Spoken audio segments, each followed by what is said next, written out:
this stuff is not just timeless. It just sort of crops up in so many different ways at so many different levels. And what's good news for people looking for somebody to go and watch on tour in America is that Ringo Starr is in America at the moment, 30th of October through the 16th of November.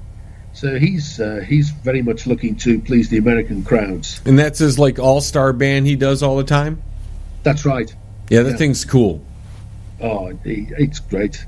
And Paul McCartney, he's over the other side of the globe. He's in Australia and New Zealand. I have to tell you, Derek. Yep. I did some work for a local radio station here, and in exchange, they gave me a pair of tickets to see Paul McCartney at our new hockey arena. Oh, wow. And I told my brother to take my mother because she just was in love with Paul McCartney and never got to see him. So here at 69 years old, my mom goes see Paul McCartney, the love of her life, and my brother takes her. And I work for it, and I give those tickets away. I'm pretty awesome. You're such a good man. So, I'm sorry, he's on tour right now. Yeah, he's in Australia, New Zealand, so that's a bit of a trip over to see him, unless, of course, you're living in Australia or New Zealand. And we have an affiliate station there now, so maybe some of our listeners will get a chance to go check him out. Yeah, that'd be absolutely brilliant. He's around at about from the half of December, the first half, 2nd to 16th of December. So they should be, as you say. I mean, they'll be really good gigs. And we got more rock and roll. You know, you brought up Aleister Crowley, and I keep thinking that we need to talk about Ozzy because Ozzy had the song Mr. Crowley. I mean, Ozzy's like the Halloween master. Oh, absolutely. I mean, it's interesting. I mean, one thing he is mega famous for, and I think it's a great story, is that he really did bite a bat's head off. It was at a gig at the Veterans Memorial Auditorium in Des Moines, Iowa, on the 20th of January, 1982. Oh, it's a great story. What happened is a fan threw a bat onto the stage, and Ozzy thought it was made of rubber, as you would. Who'd expect somebody to bring a live bat in with them? Osborne picked it up, and he bit the bat's head off. Now, the bat took a dim view of this, and it bit him back. So he was taken off after the show. He was taken off for the first of a series of rabies injections. Oh, that's one of the most famous stories in rock and roll history right there. Absolutely. And who would have thought that would be a real bat? And, you know, Ozzy being the man he is, was just going to do something crazy anyways. And, I'm sure he didn't feel well, even if it didn't get him back. Oh, I mean, imagine biting through and then discovering it wasn't rubber. Oh, dear, oh, dear. That crunch. Exactly. But, I mean, he actually has made a comeback on Halloween 2015. He did a solo comeback at, New Orleans at the Voodoo Fest. Where else? But he's actually, not so much on tour at the moment, but on the 4th of November, he's actually at the Glen Helen Amphitheater in San Bernardino, California. It's a festival. It's a sort of Ozfest meets the Nuts Fest, Slipknot. And on the Saturday, the 4th, he's headlining a bunch of people, including Prophets of Rage and Deftones. And on the Sunday, Marilyn Manson and Rob Zombie are appearing. So that should be quite a weekend. You can get tickets for either the Saturday or the Sunday or the 2 days. So that should be a great weekend. Definitely. And, you know, I would be remiss not to bring up some of the Sabbath things that he did. Even though Paranoid, the album, came out in September, the song itself really was hitting it big in October of that year. And it wasn't just a few years ago when Black Sabbath had their own 3D Halloween maze. Yeah. And people could go through that thing. So, you know, Ozzy, Black Sabbath, they all I mean, are perfect for the whole Halloween scenario. Oh, absolutely. I mean, you couldn't imagine Halloween without Ozzy Osbourne. Or, in fact, Alice Cooper. Mm-hmm. I mean, he's got some strong associations as well with Halloween. I mean, he's got another one of those bizarre moments in rock and roll when he was accused of drinking the blood of a dead chicken on stage, which may or may not have been the case. But the stage in being mentioned was the Toronto Rock and Roll Revival at the Varsity Stadium in said Toronto. And what a bill. I mean, the Doors were headlining. But then rock and roll legends, Little Richard, Chuck Berry, Jerry Lee Lewis, Bo Diddley, Gene Vincent, they were all on the same bill. As well as a guy called Screaming Lord Sutch from the UK. It probably never made it very big in America, but he was one of life's real rock and roll characters. He's also on the bill. I think you've brought him up before. Yeah. Oh, he's a great guy. Became a politician. He led the Teenage Party for a while, and the Monster Raving Loony Party. He was famous for. He actually stood against Britain's Prime Minister, Titan, in a general election for the Monster Raving Loony Party. Didn't win, sadly. But that Toronto gig as well was John Lennon's Plastic Ono Band's first ever performance. Man, so he was still with the Beatles, of course, September 1969. What a great show. Oh, absolutely. And that featured future Yes drummer Alan White.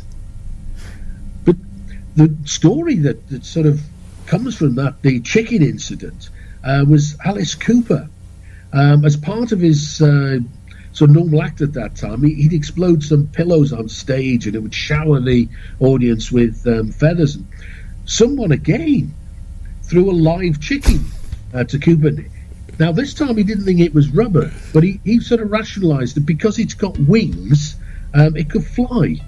He got that a bit wrong. He threw it into the audience, believing it would fly away, and the audience just tore it apart. Oh.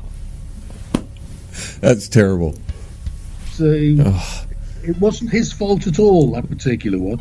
But apparently the following day, it was reported that he'd bitten off their head, he'd drunk its blood on stage. And he'd recently signed to Frank Zappa, to his new, I think it was the first single and first album, actually, on the Straight label, Zappa's Straight label. And Zappa phoned in to ask if it was true about all that. And Alice Cooper said, no, it wasn't. But Zappa suggested he should keep that information to himself because that kind of publicity you just can't buy. Right. So the myth about Alice Cooper drinking the blood of a chicken all came from there. But I mean, what a stage act, this guy!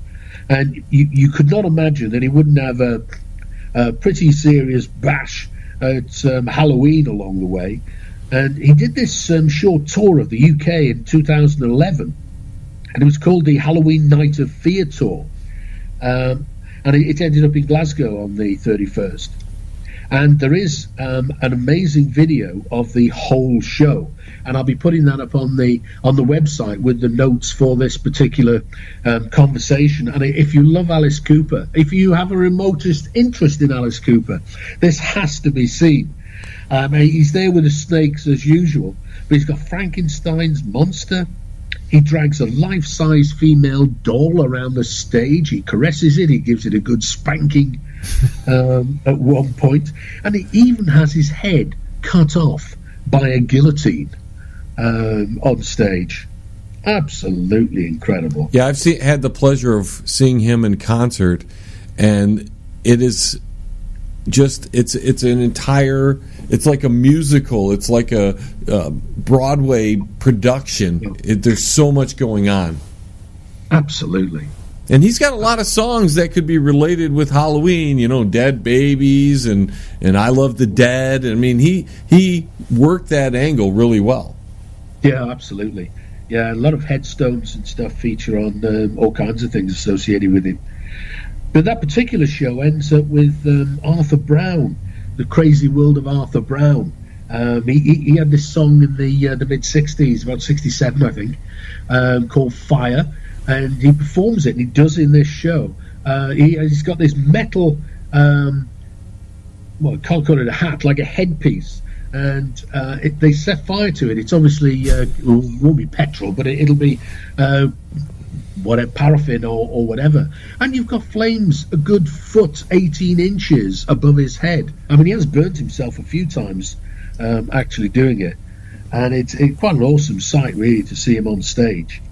And of course, Alice Cooper's on tour at the moment, and you can see him all over the place. He's in the UK, across Europe, Canada, and the USA, through 8th of November to the 29th of March. Yeah, so that's an extensive tour. Oh, yeah, I mean, and that tour's been going on for a while as well. Yeah, he's one of those guys that will just play and play and play. He just tours all the time, album or not, and he's done some work with all kinds of different artists, from his early band that was just a bunch of great musicians to some of his more recent stuff, where he's even done a mini album with Slash from Guns N' Roses. Yeah, I mean, the guy never stops. He owns a restaurant as well, I think. Where do you think you're going? The John LeBang Show will be right back. So grab a beer and a smoke and sit your butt back down. Stay right here. And I'd like to welcome our new sponsor, Pane in the Glass, commercial and residential window cleaning. For a beautiful, sparkling shine that's crystal clear, call Pane in the Glass Window Cleaning. You can find them on Facebook at Pane in the Glass. Powerful, epic music by Toothbox Row. Life-changing lyrics come in every style, empowering humanity to finally unlock the chains of bondage. Experience the edgy side of positive music and rock your world today. From Primal to Divine, available now at sassyalternativemusic.com. If you are elderly, disabled, receiving SSI or Medicaid, and you have a medical need or require assistance with daily housework, shopping, grooming, medication, you may qualify for housekeeping at no cost. Call now. VIP Home Healthcare, 248-579-3805. VIP Home Healthcare, there when you need them. That's 248-579-3805. If you want to contact the John LeBang Show, feel free to send an email to jlebang@live.com. And if you're on Twitter, look him up at John LeBang. And don't forget to go to his Facebook page at The John LeBang Show. Now here's John. All right, welcome back, folks. We continue our conversation with Derek Shelmerdine, author of Rock and Roll Unraveled. Derek, any more rock and roll history connected with Halloween? I think one of the nice Halloween things is that Queen managed to release their most successful, some people think, best single of all time, Bohemian Rhapsody, released on Halloween in the UK. It was released on Halloween in 1975. But the reason I thought it'd be good to include them was because in 1978, again in New Orleans, wherever, they were playing a gig, and they had the most unbelievable, legendary after-gig party. They went scouring Bowman Street for all kinds of freaks and people, and ladies of the night, brought them all back to the hotel. A vast amounts of food and alcohol were consumed. There were acrobats and fire eaters and you name it. It was going on. Absolutely unbelievable. When they picked the bill up, apparently it was in the region of $200,000. Well, that's a hell of a party. Oh, for one after-gig party. Can only be on Halloween. And, of course, they are touring as well with Adam Lambert. And they're all over the place. Europe, Scandinavia, UK, New Zealand and Australia. The Europe, Scandinavia, UK is 1st of November to the 16th of December. Then they have a bit of a break to go to New Zealand, Australia. And that's from the 17th of February to the 6th of March. So they're still busy. Yeah, that's a good little tour that a lot of people who really haven't had a chance to see Queen should go out there and check them out. Absolutely, and I think with Adam Lambert as well, it'll bring them to a whole new audience. Right, because, just because Freddie Mercury is not with them, which he's one of the greatest vocalists of all time, you still have the band who created a lot of that music playing, and